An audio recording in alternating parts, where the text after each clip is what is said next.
Hi everybody, welcome back to my video blog. Thanks for joining me again, and please, if you like my video blogs, share them with your family and friends. I would love your feedback, their feedback, and also send me messages about what you like me to discuss here that maybe I haven't discussed yet.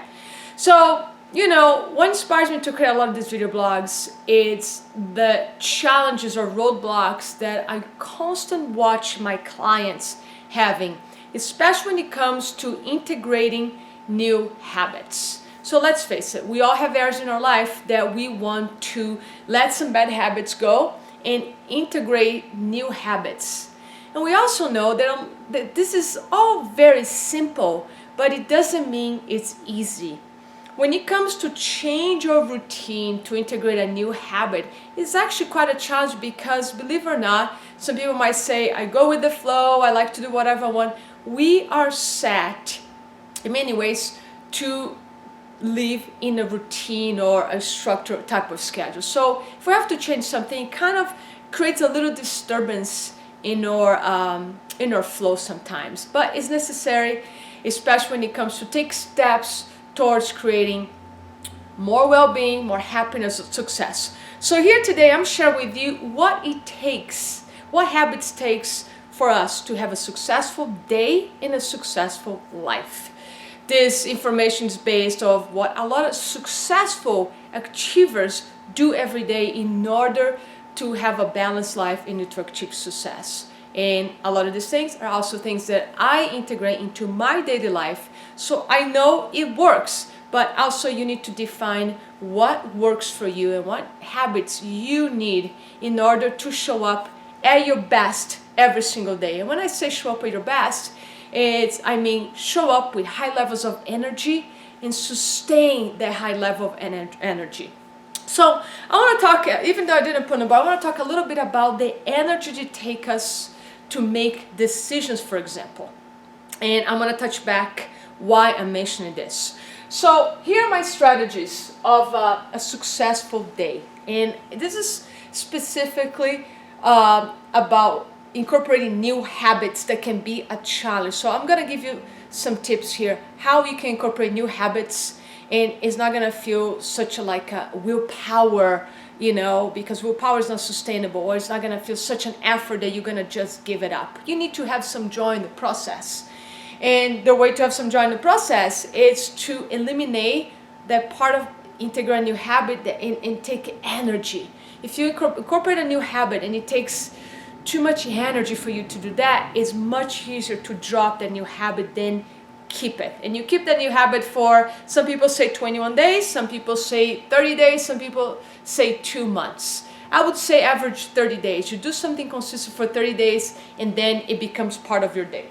So number one tip, it's go back to your list of the non-negotiable things. I talked a few weeks ago about make your non-negotiable list. So let's say about your day. For me, what is non-negotiable? I never skip breakfast. I never skip my reading time in the morning, and I never skip my meditation in the morning. Those things are non-negotiable, okay? Then incorporate movement through my day is non-negotiable. I'm always going to do no matter what. I'm always going to take eating breaks. I'm always going to take a break to get some fresh air outside. I'm always going to eat dinner spend time with friends or my partner. And I have my evening rituals to decompress the day and to restore my energy sources to have a great night of sleep and another successful day the next day. So revisit your non-negotiable list, okay? Number 2, in the morning, make a list. Put in your calendar your priorities. So a lot of people come to me and share with me that they are feeling overwhelmed, that they have anxiety, they can't sleep. And I attribute all these things to having a disorganized mind, disorganized schedule, and not having daily rituals. And the last one, not having your priorities clear. So how do we solve this problem? Very simple. I'm gonna share my own strategy. So every morning when I come to work, after I do my meditation and I sit on my desk, before I even open my computer, I make myself list. I love paper and pen, highlights. So I put a list, and this one says must happen this week. And this was actually from last week. And I make a list, and I forgot to check something, but I do a check. And then if I'm doing budget, so I use paper. Make things, get your pen and make your hand move. There's a connection between that movement of writing in your brain that anchors things deeper versus you just go through a list in your mind. Write it down. Another strategy that works for some people, and I used to do this with calendars, is just put everything in a calendar. So if I have to design my day today on a calendar, it will look like this: morning rituals, video blog, emails, boxing, eating break, review client case, draft online course, clients, notes about clients, dinner, and evening rituals. So I don't need to make this in a calendar anymore, because for me these things are automatic. They already happen because they become part of my biology, if you will. So if you putting brand new habits into your life, like meditation in the morning, for the first time you trying to eat away from your computer, anything that is new, write it down on your calendar, because if it's in your calendar, it will happen. Now I'm going to go back to the first thing I said in the beginning of this blog about the energy to make decisions. So let's talk again about, what gives us energy and things that constantly rob our energy. If you don't write anything on a calendar, first of all, you have to make decisions minute by minute, or you getting distractions affect your day. I talked last week about inhibiting distractions. So if you're not organized, like with a piece of paper on your calendar, and you have to minute by minute be making decisions about what happens next, just the process of going through your head or making a decision such as, should I eat? Should I exercise now? Or should I write emails? That process costs you a lot of energy.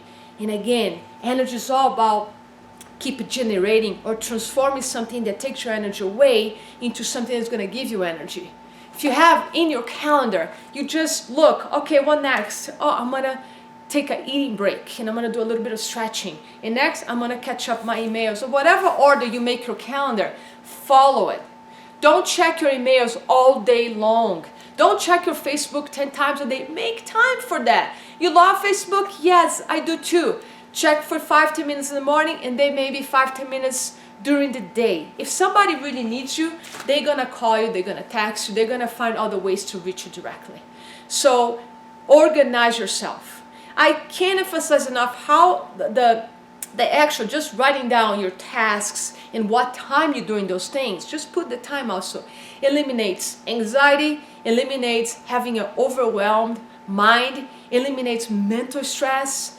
You feel like you are taking charge and you're in control of your stress, which is what I always talk about. Big key of handling stress like a warrior is to take control of that stress. Don't let stress control you.